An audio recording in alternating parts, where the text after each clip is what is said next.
নমস্কার বন্ধুরা, লেপিস কিচেনে সবাইকে জানাই অনেক অনেক স্বাগত। তো আজকে আবারও একটা রেসিপি নিয়ে চলে এসেছি। রেসিপিটি হলো আলু এবং পটল দিয়ে পনির রান্না করা। তো আমি কিভাবে রান্না করছি চলো দেখা যাক। নিরামিষের রেসিপিটা দেখতে থাকো। তো প্রথমত আমি এইভাবে আলুগুলোকে গোল গোল করে খোসাটা ছাড়িয়ে গোল গোল করে কেটে রেখেছিলাম, আর পটলগুলোকে খোসাটা ছাড়িয়ে দু টুকরো করে, একটা পটলকে দু টুকরো করে কেটে রেখেছিলাম। এটা ধুয়ে রেখেছি। তো পনির নিয়েছি আমি।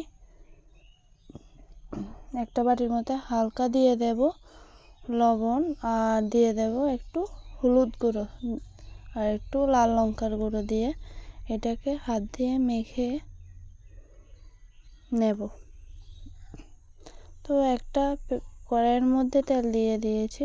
তেলটা গরম হয়ে আসলে পনিরটা আমি একটু ভেজে নেব হালকা, বেশি ভাজবেন না কিন্তু।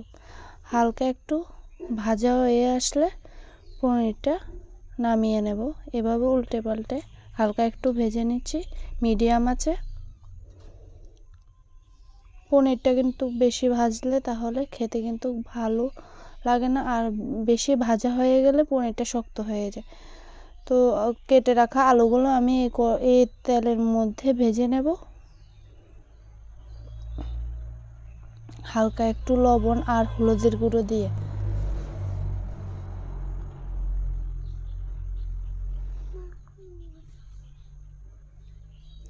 ঢাকা দিয়ে রেখেছিলাম 1 মিনিটের জন্য। তো 1 মিনিট পরে আমি পটলগুলো কড়াইয়ের মধ্যে দিয়ে একটু হালকা ভেজে নেব।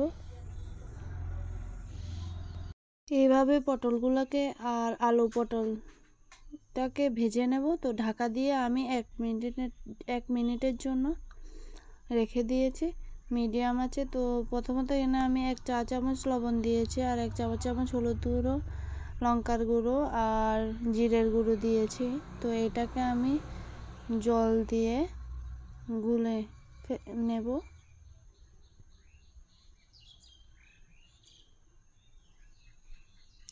তো ঢাকাটা সরিয়ে আবার একটু নাড়াচাড়া করে নিয়েছি।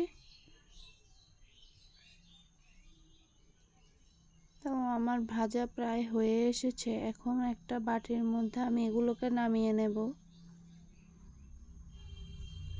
তো প্রথমত কড়াইয়ের মধ্যে দিয়ে দেব তেল। তেলটা গরম হয়ে আসলে 3টে শুকনো লঙ্কা দেব, আর 1 চা চামচ 5 ফোড়ন দিয়ে দেব। এটাকে ভেজে নেব, 5 ফোড়নটাকে হালকা একটু ভেজে। তো এর মধ্যে গুলে রাখা মশলাগুলো দিয়ে দেব। তো আবার আর একটু হালকা জল দিয়ে গুলে দিয়েছি। তো এভাবে এটাকে আমি একটু কষিয়ে নেব। তো এক টুকরো আদার টুকরো নিয়েছি, এটা আমি এভাবে ঘষে দেব।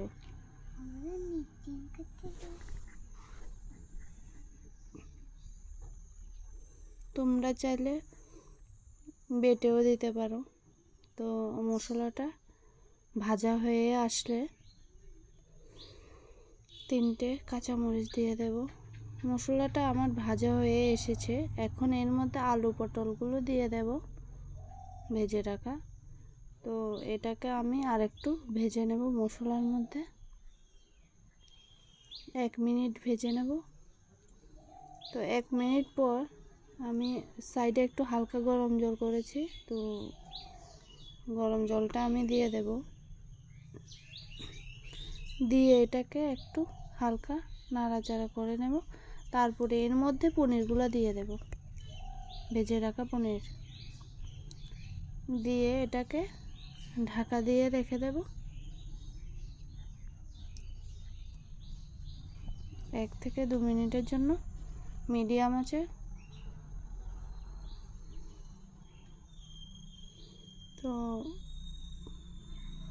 রান্নাটা হয়ে আসলে এখন আমি আলু 2-3 টুকরো আলুকে এভাবে আমি ভেঙে দেব। তাহলে যে রান্নাটা করেছি এটা একটু ঘন হয়ে আসবে তরকারিটা।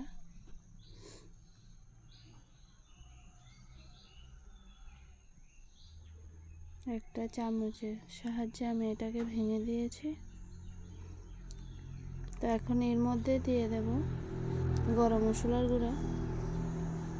মশলার গুঁড়া দিয়ে এটাকে আমি জালটা বাড়িয়ে দিয়ে একটা বলক আসতে তখন আমি এটা নামিয়ে নেব। তো রান্নাটা আমার প্রায় শেষ।